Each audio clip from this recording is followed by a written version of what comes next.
வணக்கம் நண்பர்களே. இன்னைக்கு இந்த வீடியோவில் அமாவாசை பலன்களை பார்க்க போகிறோம். அமாவாசை முடிஞ்சாலும் அமாவாசையுடைய சூத காலமானது இருக்குது. அதனால் அமாவாசையுடைய பலன்களை இந்த வீடியோவில் தெரிஞ்சுக்குங்க. So welcome back day today channel நண்பர்களே. இன்றைக்கி நம்ம சேனலில் என்ன பார்க்க போகிறோன்னா, ஒரு முக்கியமான ஜோதிட தாள்களை தான் பார்க்க போகிறோம். அது மட்டும் இல்லாமல் ஒரு ஆன்மீக பரிகாரத்தையும் பார்க்க போகிறோம். பார்க்குறதுக்கு முன்னாடி என்ன பரிகாரம் பார்க்க போகிறோம், என்ன ஜோதிட தாள்கள் பார்க்க போகிறோங்கிறத எல்லாமே இன்ட்ரோவில் ஷேர் பண்ணுறேன். வாங்க பார்க்கலாம். 2026 4வது மாதமான ஏப்ரல் மாதம் நடந்துட்டுருக்கு. இந்த ஏப்ரல் மாதம் ஒரு புனிதமான மாதம். இந்த மாதத்தில் சூரியன் மேசராசிக்கு வருவார். மேசராசி முதல் ராசி, அதே போல் முதல் தமிழ் மாதமும் பிறக்கும். அதனால் இந்த மாதம் ரொம்ப சிறப்பான மாதம். இந்த மாதத்தில் ஒரு ஹைலைட்டான நாள் தற்போது வர இருக்கு. அது ஏப்ரலுடைய 17 அன்னைக்கு சித்திரை மாதம் பிறந்து அமாவாசையானது வருகிறது. இந்த அமாவாசை சித்திரையில் வரக்கூடிய அமாவாசை. சித்திரையில் வரக்கூடிய பௌர்ணமி எப்படி சித்ரா பௌர்ணமி என்று பெருசாக அழைக்கப்படுதோ, அதே அளவுக்கு அமாவாசையும் பெருசாக அழைக்கப்படுது. இது நம்மள நிறைய பேருக்கு தெரியாமல் இருக்குது. ஸோ சித்திரையில் வரக்கூடிய அமாவாசை ரொம்ப பெரிய அமாவாசை, அதை விட முதல் அமாவாசை.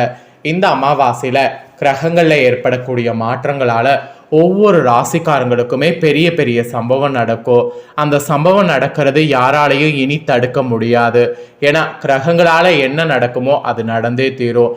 அதற்கேற்ப நாம் நடந்துக்கிறது நமக்கு நல்லது. ஸோ கிரகங்களால் என்ன நடக்கும் அப்படிங்கிறத தான் இந்த வீடியோவில் கன்னி ராசி நேயர்களுக்கு ஷேர் பண்ண போகிறேன். கன்னி ராசியில் பிறந்த நேயர்கள் இந்த ஒரு வீடியோவை ஸ்கிப் பண்ணாமல் பாருங்கள்.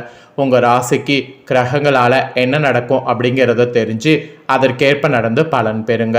உங்கள் ராசிக்கு அதிர்ஷ்டமாக ஆபத்தா அப்படிங்கிறத தெரிஞ்சு அதற்கேற்ப நீங்கள் நடந்துக்கிட்டிங்கன்னா பல ஆபத்துக்கள் ஏற்படாமல் தப்பிக்கொள்ளலாம். அதுக்கு முன்னாடி ஒரு பரிகாரத்தை பார்க்கலாமா? இது நான் சொல்லிட்டேன், சித்ரா பௌர்ணமிக்கு நிகரான ஒரு நாள்னு. அப்போ இந்த நாளில் சிறப்பு பரிகாரம் செய்தால் சிறப்பான விஷயங்கள் நமக்கு நடக்கும். ஸோ சித்திரை அமாவாசை அன்னைக்கு என்ன பரிகாரம் செய்யணும் அப்படிங்கிறத முதல்ல நான் உங்களுக்கு ஷேர் பண்ணுறேன். முதல்ல இந்த நாளில் பரிகாரம் செய்கிறத பற்றி தெரிஞ்சுக்குங்க. அதுக்கப்புறமேட்டு உங்களுக்கான பலன்கள் கிரகங்கள் மூலிமா என்ன நடக்குங்கிறத அதிரடியாக டீட்டெயில்டாக பார்க்கலாம். சித்திரை மாதத்தில் அமாவாசை தினமானது 17/4/2026 வரக்கூடிய வெள்ளிக்கிழமை வரவிருக்கு. இந்த வெள்ளிக்கிழமை வரக்கூடிய அமாவாசை திதியை சரியாக பயன்படுத்தினால் உங்களுடைய வாழ்க்கையில் இருக்கக்கூடிய தீராத பிரச்சனையை சுலபமாக தீர்த்து விடலாம்.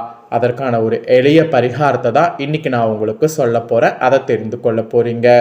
இந்த பரிகாரம் செய்ய ஒரு முக்கியமான பொருளை கொண்டு நீங்கள் முன்கூட்டியே வீட்டில் வைக்க வேண்டும். அதற்காக தான் முன்கூட்டியே இந்த வீடியோ கூட. இந்த பரிகாரத்திற்கு உங்களுக்கு தேவையான பொருள் ஒரே ஒரு பனை ஓலை. கிராமப்புறங்களில் இது சுலபமாக கிடைத்துவிடும்.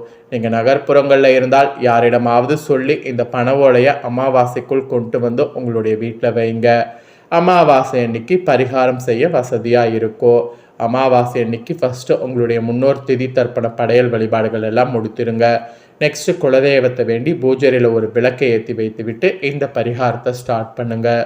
எடுத்து வைத்திருக்கக்கூடிய பண ஓலையில் உங்களுடைய பிரச்சனையை ஒரு வரியில் எழுதணும்.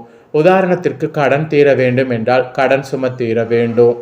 அதே போல் திருமணம் நடக்க வேண்டும் என்றால் விரைவில் திருமணம் நடக்க வேண்டும் எழுதுங்க. வேலை கிடைக்க வேண்டும், தங்கம் வாங்க வேண்டும், வீடு வாங்க வேண்டும், இந்த மாதிரி குறிப்பிட்ட எந்த பிரச்சனை விலக வேண்டுமோ அதை எழுதுங்க. இப்படி உங்களுடைய வேண்டுதல் எதுவாக இருந்தாலும் அந்த பண ஓலையில் எழுதுங்க.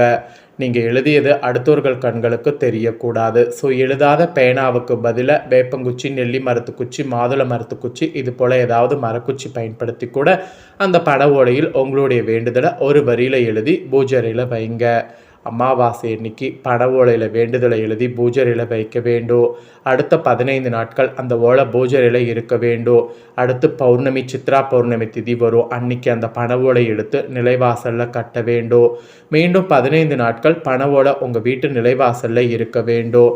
அப்புறம் மீண்டும் வரக்கூடிய அடுத்த அமாவாசை நாளில் இரவு 9 மணிக்கு மேல் அந்த பண ஓலை எடுத்து வீட்டுக்கு வெளியில் நெருப்பில் கொளுத்து விட வேண்டும். இதை நீங்கள் சரியான முறையில் பின்பற்றி செய்து முடித்து விட்டால் அந்த பண ஓலையில் என்ன விஷயத்தை எழுதி எடுத்தீர்களோ அந்த வேண்டுதல் நிச்சயம் நடந்துவிடும். இது ஆதி காலத்து பரிகாரம், ஒரு பெரிய பிரபல ஜோதிடரால் சொல்லப்பட்ட பரிகாரம். அதை தான் உங்ககிட்ட ஷேர் பண்ணியிருக்கேன். செலவு எதுவுமே இல்லை, உங்களுடைய நன்மைக்காக மட்டுமே இந்த பரிகாரம் சொல்லியிருக்கேன். படவோலையை எடுத்து வர வேண்டும் என்பதற்காகவே முன்கூட்டியே இந்த பரிகாரம் சொல்லியிருக்கேன். இந்த வருடத்தில் சித்திரை அமாவாசையில் இதை நீங்கள் செய்துவிட்டால் உங்கள் வாழ்க்கையில் சக்ஸஸ் நிச்சயம் வந்தடையும். அதில் எந்த டவுட்டும் வேண்டாம். இந்த அமாவாசை திதியில் இந்த பரிகாரத்தை செய்ய தவற விட்டுட்டிங்கன்னா அடுத்த அமாவாசை வரைக்கும் வெயிட் பண்ணும். அதனால் நம்பிக்கையோட இந்த அமாவாசையில் இந்த பரிகாரத்தை செய்திடுங்க. இதை நீங்கள் செய்ய செய்ய உங்களுக்கு மாற்றம் ஏற்படுவதை நீங்களே கண்கூடாக பார்ப்பீங்க. சித்ரா பௌர்ணமி எப்படி சிறப்போ அது போல தான் அமாவாசையை சிறப்பு. மிஸ் பண்ணாமல் இந்த பரிகாரத்தை செய்து பயன்பெறுங்க. இப்போ நெக்ஸ்ட்டு சித்திரை அமாவாசையில் உங்களுக்கான பலன்கள் கிரகங்களால் என்ன கிடைக்கும் அப்படிங்கிறத சொல்கிறேன். கிரகங்களால் உங்கள் ராசிக்கு என்ன பலன் கிடைக்கும் அப்படிங்கிறத தெளிவாக இந்த வீடியோவில் கன்னி ராசிக்காரங்க தெரிஞ்சுக்குங்க. வரவு அறிந்து செலவு செய்ய சொல்லக்கூடிய கன்னிராசி நேயர்களே, இந்த வருட புத்தாண்டு பிறந்து சித்திரை மாத அமாவாசையில் கிரகநிலைகளை ஆராய்ந்து பார்க்கும் பொழுது தொடக்கத்தில் உங்கள் ராசிநாதன் புதன் நீச்சம் பெற்று மீனத்தில் சஞ்சரிக்கிறார். அவர் உச்சம் பெற்ற சுக்கிரனோடு இணைந்து நீச்சபங்க ராஜயோகத்தை உருவாக்குறார். ஸோ இந்த டைம் ஒரு பகுதியை விட பிற்பகுதி மகிழ்ச்சியாக இருக்கும். தடைகளும் தாமதங்களும் தானாக விலகியோடோ, பொருளாதார பற்றாக்குறாகளோ, புதிய பாதை உங்களுக்கு புலப்படும். ராகு கேதுக்களுடைய பயிற்சிக்கு பிறகு உங்கள் எண்ணங்கள் அனைத்துமே ஈடேறும். அதுக்கான ஒரு புதிய வழி இந்த டைம் பிறக்கும். அப்புறம் சித்திரை அமாவாசையில் கரெக்டாக குரு சுக்கிர பரிவர்த்தனையாகி 27ஆம் தேதி வரையும் இருக்குது. இது உங்கள் ராசிக்கு ஆக்சுவலி 4, 7 ஆகிய இடங்களுக்கு அதிபதியானவர் குரு.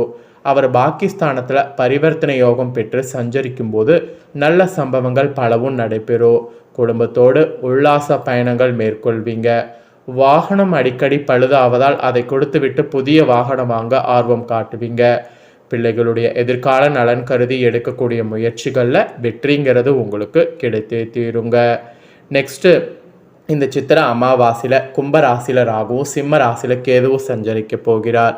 6வது இடத்துல ராகுவும் 12வது இடத்துல கேதுவும் சஞ்சரிக்கக்கூடிய இந்த நேரத்தில் உத்தியோகம் மற்றும் தொழிலில் நல்ல முன்னேற்றம் ஏற்படும். ஊர் மாற்றம், இடமாற்றம், வீடு மாற்றம் பலன் தருவதாக அமையும். வெவ்வேறு இடத்துல பணிபுரியக்கூடிய கணவனும் மனைவியும் ஒரே இடத்துல பணிபுரிய வாய்ப்பு உருவாகும். அதே சமயம் விரய கேதுவின் ஆதிக்கம் இருப்பதால் வீண் விரயம் அதிகரிக்கும். இந்த அமாவாசை காலத்தில் ராகு கேதுக்களுடைய பரிகாரங்களை யோக பலம் பெற்ற நாளில் செய்வது ரொம்ப ரொம்ப ரொம்ப நல்லது, விசேஷமும் கூட. அப்புறம் இந்த சித்திரை அமாவாசையில் மேசராசிக்கு புதன் வருகிறார். அங்குள்ள சூரியனோடு இணைந்து புத அத்திய யோகத்தை உருவாக்கிறார். எனவே கல்வி சம்பந்தமாகவும் கலை சம்பந்தமாகவும் எடுக்கக்கூடிய முயற்சியில் வெற்றி கிடைக்கும். அதோடு மறைந்த புதனால் நிறைந்த தனலாபம் உண்டு. அரசு வேலைக்கு முயற்சித்தவர்களுக்கு அது கிடைக்கும். அதோடு பிள்ளைகளுடைய மேற்படிப்பு சம்பந்தமாகவோ அல்லது வெளிநாடு செல்வது சம்பந்தமாகவோ நீங்கள் முயற்சி எடுத்திருந்தால் அதற்கும் பலன் கிடைக்கும். துணிவும் தன்னம்பிக்கையும் கூடும். ஸோ கூடுவதற்கேற்ப துணிந்து செயல்படுங்க. அப்புறம் ஃபைனலாக சித்திரை அமாவாசையில் மிதுன ராசிக்கு குரு செல்கிறார். அதன் பார்வை பலத்தால் குடும்பஸ்தானம் பலம் பெறுகிறது. எனவே குடும்பத்தில் நல்ல காரியங்கள் நடைபெறும். கொடுக்கல் வாங்கல்கள் சீராகவும் சிறப்பாகவும் இருக்கும். சொத்துக்கள் வாங்கக்கூடிய யோகம் உண்டு. தொடரும் வெற்றிகளால் துணிவு கூடும். தாய்வழி ஆதரவு உண்டு. தலைமை பதவிகள் கூட தானாக வரலாம். சுய தொழில் தொடங்கக்கூடிய வாய்ப்பு உண்டு. கரைந்த சேமிப்புகளை ஈடு கட்டினீங்கன்னா கண்டிப்பாக அதுக்கு நல்ல அங்கீகாரமும் கிடைக்கும். ஸோ இந்த மாதிரி கிரகங்களால் இந்த அமாவாசையிலிருந்து இதெல்லாம் பலன்கள் என்பது குறிப்பிடப்பட்டிருக்கு. ஆக மொத்தம் கன்னி ராசிக்காரங்களுக்கு இந்த சித்திரை அமாவாசையில் பொது வாழ்வில் இருக்கிறவங்களுக்கு புதிய திருப்பங்கள் ஏற்படும். அதோடு வியாபாரம் மற்றும் தொழில் செய்பவர்களுக்கு பங்குதாரர்களுடைய ஒத்துழைப்பு திருப்தி தரும். மெயினாக உத்தியோகத்தில் உள்ளவர்களுக்கு உயர் அதிகாரிகளுடைய ஆதரவு உண்டு. கலைஞர்களுக்கு கூட கௌரவம் அந்தஸ்து உயரும். மாணவ மாணவிகளுக்கு மேற்படிப்பு சம்பந்தமாக எடுக்கக்கூடிய முயற்சி கைகூடும். பெண்களுக்கு குடும்ப சுமை கூடினாலும் அதை சமாளிக்கக்கூடிய ஆற்றல் உண்டு. ஸோ இந்த மாதிரி தான் உங்களுக்கு பலன்கள் என்பது குறிப்பிடப்பட்டிருக்கு. இதற்கேற்ப நடந்து பலன் பெறுங்க. ஸோ இந்த வீடியோவை இப்போ நீங்கள் பார்த்து முடிச்சுட்டு இது உடனே லைக் பண்ணி உங்கள் ஃப்ரெண்ட்ஸ் ஃபேமிலிக்கு ஷேர் பண்ணுங்கள். உங்கள் ஃப்ரெண்ட்ஸ் ஃபேமிலியில் இருக்கிறவங்களும் வீடியோ பார்க்கட்டும். அவங்களும் கன்னி ராசிக்காரங்களாக இருந்தாங்கன்னா இந்த தாள்களை தெரிஞ்சு இதற்கேற்ப நடந்து பலன் பெறட்டும். இதே போல் புதிய அப்டேட்டான நிறைய வீடியோ நம்ம சேனலில் போடப்படும். அதையெல்லாமே உடனுக்குடனே தெரிந்து கொள்ள மறக்காமல் நம்ம சேனலை சப்ஸ்கிரைப் பண்ணுங்கள். கூட பெல் பண்ண ப்ரெஸ் பண்ணுங்கள். ஃபஸ்ட் டைம் பார்க்குறவங்க சப்ஸ்கிரைப் பண்ணி பெல் பண்ண ப்ரெஸ் பண்ணிட்டீங்கன்னா இனி நான் போகிற மற்ற அப்டேட்டான எல்லா வீடியோஸும் உடனுக்குடனே தெரிந்து கொள்ளலாம். சப்ஸ்கிரைப் பண்ணுங்கள், பெல் பண்ண ப்ரெஸ் பண்ணுங்கள். அப்போ தான் நான் போடுற வீடியோ எல்லாமே உடனுக்குடனே தெரிஞ்சு பயன்பெற முடியும். அதே போல் இந்த வீடியோவில் சொல்லப்பட்ட பரிகாரத்தை மறக்காமல் செய்யுங்க. அமாவாசை அன்னைக்கு இந்த பரிகாரம் செய்திங்கன்னா இந்த பரிகாரம் உங்களுக்கு நல்ல பவராக இருக்கும். அதனால் இந்த வீடியோ உங்கள் ஃப்ரெண்ட்ஸ் ஃபேமிலிக்கும் மறக்காமல் ஷேர் பண்ணுங்கள். அப்போ தான் உங்கள் ஃப்ரெண்ட்ஸ் ஃபேமிலியில் இருக்கிறவங்களும் கண்டிப்பாக பரிகாரத்தை பார்த்து பயன்பெறுவாங்க. ஸோ பரிகாரம் பார்த்திங்கன்னு வச்சுக்கோங்களேன், செய்கிறது ரொம்ப ஈஸி. அதனால் உங்களுக்கு நிறைய வெற்றியும் கிடைக்கும். அதுக்காக தான் சொல்கிறேன். புதிய தோள்களை தெரிந்து கொள்ள சேனலை சப்ஸ்கிரைப் பண்ணுங்கள். வேறொரு வீடியோவில் சந்திக்கிறேன்.